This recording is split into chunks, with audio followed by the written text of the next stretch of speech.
Next जो topic है वो है कॉशी-श्वार्ट्ज़ इनइक्वालिटी। इंपॉर्टेंट है, एक तो कॉशी-श्वार्ट्ज़ इनइक्वालिटी और नेक्स्ट अपन पढ़ेंगे ट्रायंगल इनइक्वालिटी। दोनों के दोनों बहुत इंपॉर्टेंट है।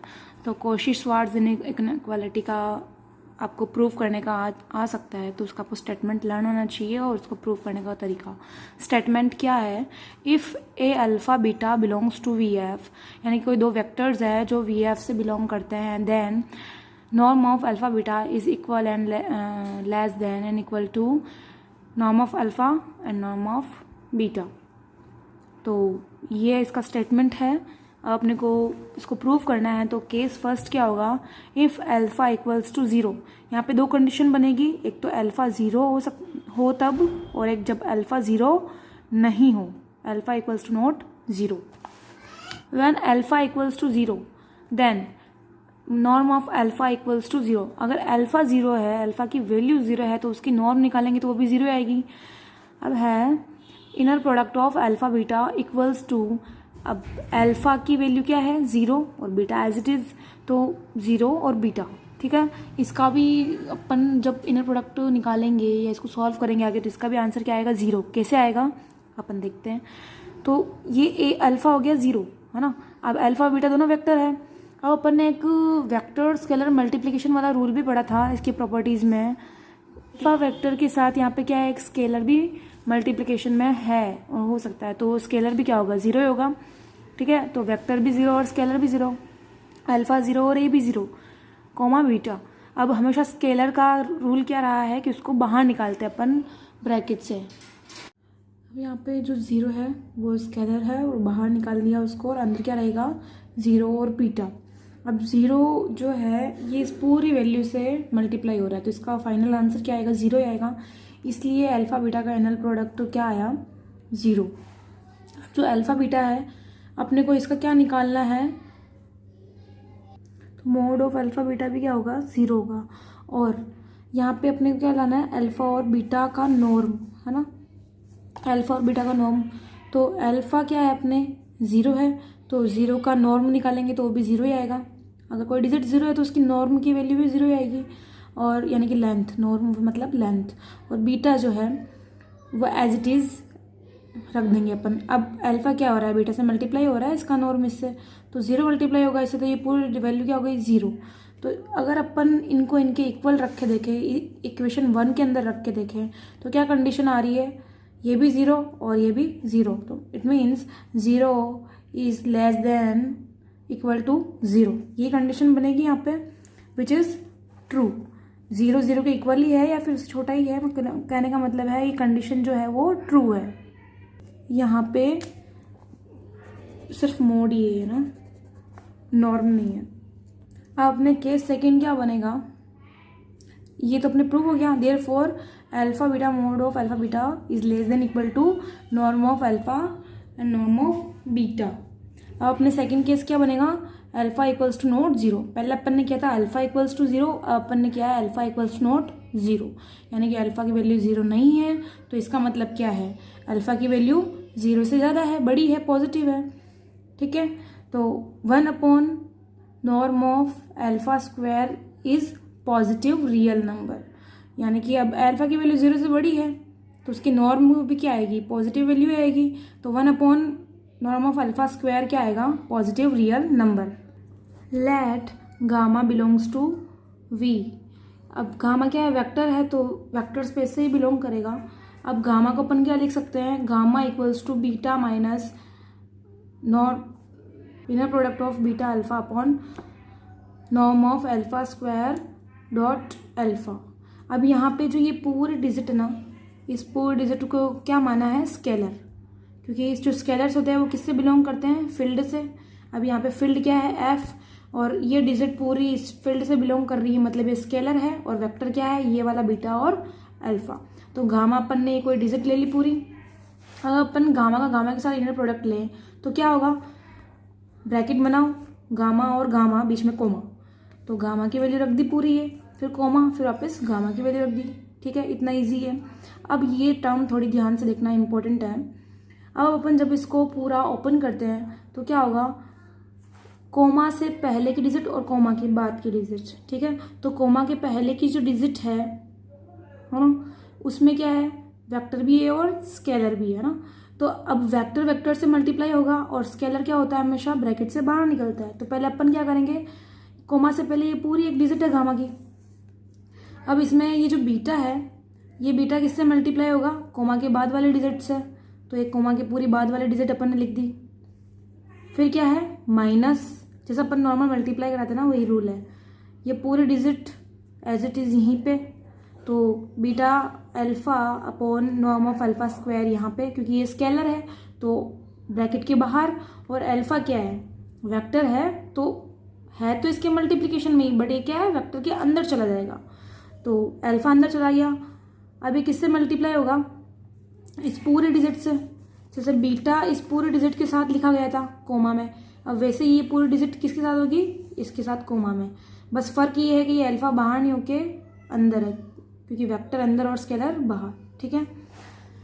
अब ये जो बीटा है, ये जो ब्रैकेट है ना, अब ये ब्रैकेट फिर से सिंगल अलग ओपन होगा और ये वाला ब्रैकेट भी अलग से ओपन होगा, लाइनरिटी रूल लग के।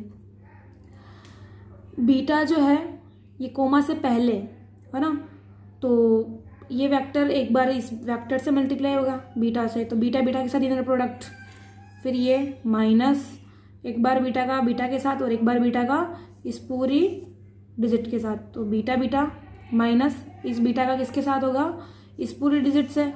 अब अपने को पता है कि जो स्केलर है वो हमेशा बाहर, तो ये beta alpha upon norm of alpha square ये बाहर लिख दिया, और ब्रैकेट के अंदर क्या होंगे, स्केलर्स, सॉरी वेक्टर्स, तो बीटा अल्फा। अब बीटा यहाँ पे लेफ्ट साइड में है, तो बीटा इसमें भी लेफ्ट साइड में और ये अल्फा इधर, ठीक है। अब ये जो स्केलर था इसको अपन ने बाहर निकाला, तो इस पे किसका साइन आएगा, कॉन्जुगेट, है ना। जैसे अपन ने वो कॉन्जुगेट वाले रूल पढ़े थे ना, ये अपन ने कॉन्जुगेट वाला रूल पढ़ा था, अल्फा बीटा का क्या होता है, बीटा अल्फा और ऊपर बाहर यानी कॉन्जुगेट। तो ठीक वैसे ही ये अपन ने यहाँ पे रूल पढ़ा था कि अल्फा कोमा ए बीटा, यानी कि जब वेक्टर के साथ स्केलर मल्टीप्लिकेशन में है और वो स्केलर कहाँ लिखा हुआ है, राइट हैंड साइड में, तो स्केलर तो ये ऑब्वियस सी बात है बाहर निकलेगा और अल्फा बीटा अंदर के अंदर रहेंगे, वेक्टर्स अंदर स्केलर्स बाहर। बट ये स्केलर कहाँ लिखा हुआ है, राइट साइड में, है ना। तो अब ये राइट साइड में लिखा है तो ये निकलेगा तो बाहर, बट इस पर क्या आएगा, बाहर। और अगर ये लेफ्ट साइड में होता है तो ये नॉर्मली बाहर निकलेगा, इसके ऊपर कोई भी बाहर नहीं होगा, इसका कोई कॉन्जुगेट नहीं लिया जाता है। तो यहाँ पे ये क्या है, कोमा के बाद में, यानी कि देखा जाए तो राइट साइड में ही है ये, कोमा के बाद, राइट लेफ्ट छोड़ो, सिंपल चीज लेते अपन, कोमा के बाद और कोमा से पहले, तो कोमा के बाद है ये। और वहाँ पे भी कोमा के बाद जो स्केलर्स थे उनको अगर अपन बाहर निकालते तो उसमें क्या आ रहा था, ऊपर बाहर, यानी उनका कॉन्जुगेट आ रहा था, राइट। तो ये भी कोमा के बाद है, तो इसका कॉन्जुगेट आएगा यहाँ पे, और बीटा अल्फा साथ में, ये माइनस। अब ये जो स्केलर है ये तो इस पूरे ब्रैकेट के बाहर है, तो ये तो कॉमन है, ये दोनों में आएगा। अब ये तो इसके साथ भी मल्टीप्लाई होगी, इसके साथ भी मल्टीप्लाई होगी।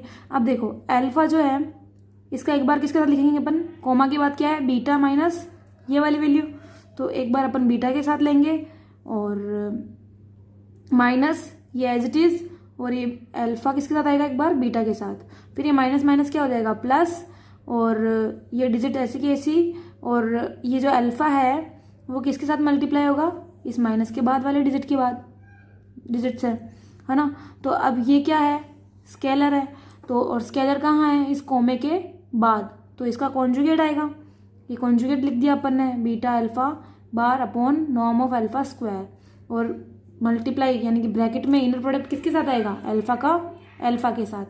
तो ऐसे इसको ओपन करना है, सेम तरीका है वही का वही। अब बीटा बीटा, जब बीटा का बीटा के साथ इनर प्रोडक्ट लिया जाता है, तो अपन ने जब नॉर्म पढ़ा था तो नॉर्म के अंदर अपन ने क्या कंडीशन पढ़ी थी,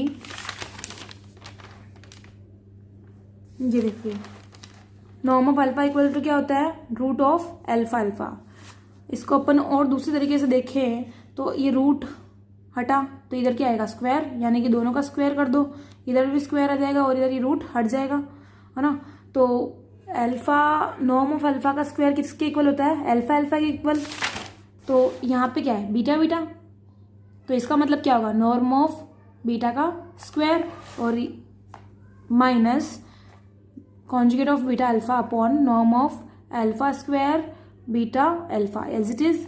अब यहाँ पे अपन ने क्या किया, इनके अपने को प्लेस चेंज करनी है। अपन ने कॉन्जुगेट में पढ़ा था कि अल्फा बीटा होता है तो इसको कैसे लिखते हैं, कॉन्जुगेट ऑफ बीटा अल्फा। अब यहाँ पे बीटा अल्फा है तो इसको अपने को चेंज करना है, तो क्या लिखेंगे, conjugate of alpha beta, norm of alpha square और ये alpha beta plus beta alpha है ना। इसको अपन ने जगह एक्सचेंज कर दी, कॉन्जुगेट वाले आगे लिख दिया और इसको पीछे लिख दिया, और ये दोनों जो है एज इट इज नीचे।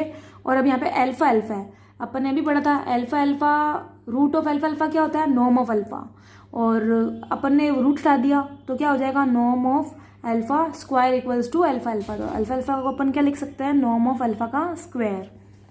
अब इसको जब अपन आगे सॉल्व करते हैं, बीटा स्क्वायर, अब यहाँ पे क्या होगा, एक अल्फा नॉर्म से एक norm of alpha square cut जाएगा, क्या बचेगा, एक ही बचेगा। और ये इधर क्या है, माइनस में, ये भी है माइनस में, ठीक है। यहाँ पे कुछ कट रहा है, ये माइनस माइनस और ये प्लस, बीटा अल्फा बार और beta alpha, beta alpha bar और बीटा अल्फा, इससे ये कट हो गया, नीचे एक बचा, ये दोनों डिजिट सेम हो गई तो इससे ये प्लस माइनस माइनस कट जाएगा, तो क्या बचा, norm of beta square minus ये वाले डिजिट। अब ये दोनों डिजिट बच गई, इसके इधर इक्वल में क्या है, गामा गामा, ठीक है। तो गामा गामा की वैल्यू अपनी ये आ गई, ठीक है। अब अपने को पता है कि अपन ने जब रूल्स पढ़े थे, प्रॉपर्टीज पढ़ी थी इनर प्रोडक्ट की, तो उसमें एक थर्ड प्रॉपर्टी थी नॉन नेगेटिविटी। उसके अंदर यही था कि alpha alpha is always greater than equal to zero, यही पढ़ा था अपन ने। ये रही वो property, alpha alpha is always greater than equal to zero, alpha alpha equals to zero if and only if alpha equals to zero, non negativity. यानी कि सब चीज़ें एक दूसरे से लिंक्ड है, तो याद होनी चाहिए आपको। अब यहाँ पे गामा गामा है, तो गामा गामा क्या होगा, greater than equal to zero, यही होगा। अब गामा गामा की वैल्यू इसके इक्वल है, तो ये भी क्या होगी, greater than equal to zero, ठीक है। अब वही चीज़ है, एलसीएम ले लो, ये इससे मल्टीप्लाई हो गया, अल्फा और बीटा मल्टीप्लाई में आ गए, ये इधर गया तो जीरो से मल्टीप्लाई होगा जीरो, ये माइनस में, इधर जाएगा तो प्लस में, और ये ऐसा कैसा साइन, तो प्रूव हो गया ये। तो ये जो इक्वेशन आई है ना, ये क्या है, कॉशी श्वार्ट्ज इनइक्वालिटी, और ये बहुत इंपॉर्टेंट है, तो इसको अच्छे से लर्न कर लेना, ये पूरा प्रोसेस देख लेना अच्छे से। अब नेक्स्ट क्या है, ट्रायंगल इक्वालिटी, एक और इक्वालिटी है जो भी बहुत इंपॉर्टेंट है, इसका स्टेटमेंट याद रखना, if alpha beta belongs to V, यानी कि कोई दो वेक्टर्स है जो वी से बिलोंग करते हैं, देन अपने को प्रूव करना है कि norm of alpha beta is always less greater and less than, sorry less equal and less than alpha beta. तो अब अपन क्या करेंगे, पहले इसका ये वाला पार्ट लेके चलते हैं लेफ्ट हैंड साइड। तो norm of alpha plus beta, अब अपने को पता है कि किसी भी वैल्यू का नॉर्म क्या होता है, उसके रूट के बराबर होता है ना, स्क्वायर के रूट के बराबर। तो अपन ने नॉर्म की डेफिनेशन देखी थी, उसमें था अल्फा का नॉर्म किसके इक्वल है, ये वैल्यू का इसी के साथ इनर प्रोडक्ट और उसका रूट, है ना। तो यहाँ पे भी यही होगा, ये वैल्यू फिर से रिपीट होएगी और इसका क्या हो जाएगा, रूट, रूट हटा तो इधर क्या आ जाएगा, स्क्वायर, ठीक है, इजी है। फिर उसके बाद में क्या आएगा, ये इधर सेम डिजिट चलेगी और इधर को अपन को चेंज करना है। अब ये दोनों डिजिट सेम है, अब अपन जैसे कॉशी इनइक्वालिटी में क्या था, यहाँ पे अपन ने गामा गामा की वैल्यू पुट की थी सेम, और फिर इनको जैसे मल्टीप्लाई किया था, वैसे ही सेम यहाँ पे भी लीनियरिटी से अपने को इनको ओपन करना है। अब यहाँ पे क्या हो गया, alpha plus beta comma alpha plus beta, कोमे से पहले की वैल्यू को इसके साथ अपने को प्रोडक्ट शो करना है।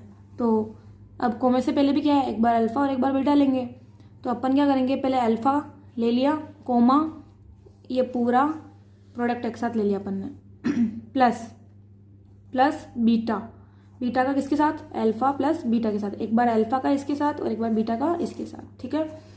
अब अपन करेंगे इसको सॉल्व और इधर करेंगे सेपरेटली इसको सॉल्व।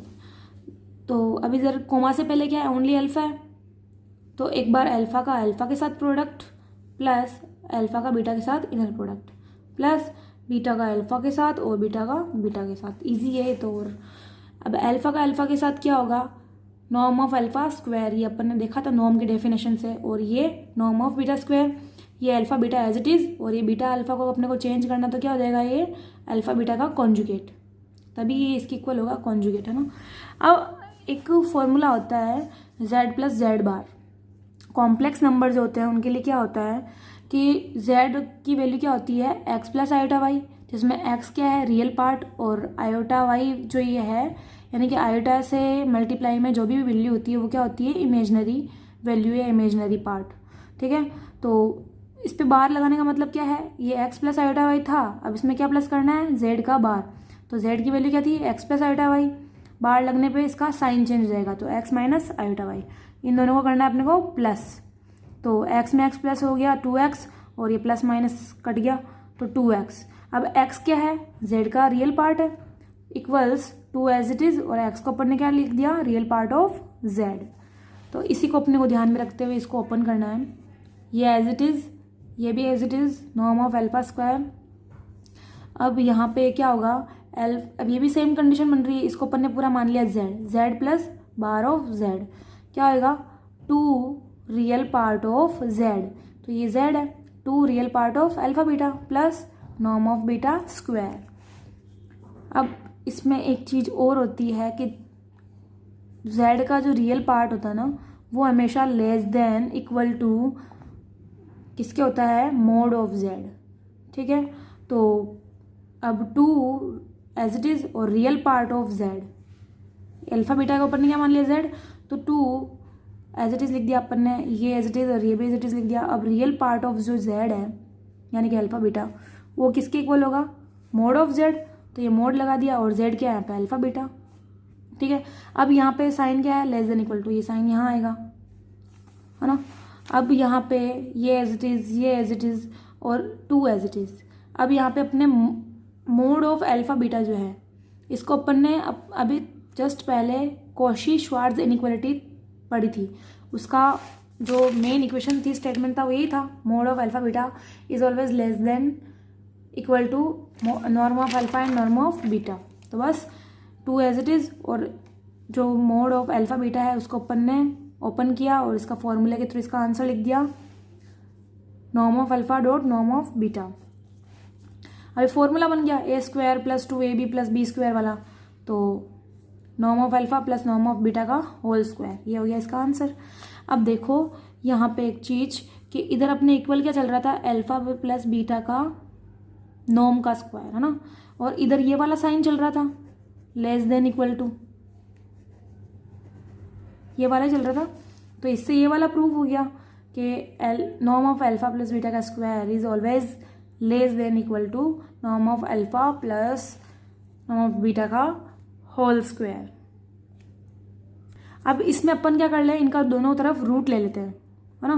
तो ये तो क्या हो जाएगा, अल्फा प्लस बीटा, ये साइन एज इट इज, और रूट किया तो क्या हो जाएगा, ये स्क्वायर हट जाएगा, तो norm of alpha plus norm of beta and hints proved. ठीक है, तो दोनों इनइक्वालिटी बहुत इंपॉर्टेंट है, Cauchy inequality and triangle equality. अब मिलते हैं अपन नेक्स्ट वीडियो में, तब तक इनको अच्छे से पढ़ लीजिएगा, तभी आगे क्वेश्चन और अच्छे से समझ में आ जाएंगे। And thank you so much, and like share and subscribe my videos and continue बने रहें। जब कोई भी आपका फ्रेंड है तो प्लीज़ उसको ज़रूर शेयर करें, क्योंकि ये आप सब लोगों की हेल्प के लिए वीडियो बनाई जा रही है। Okay, thank you.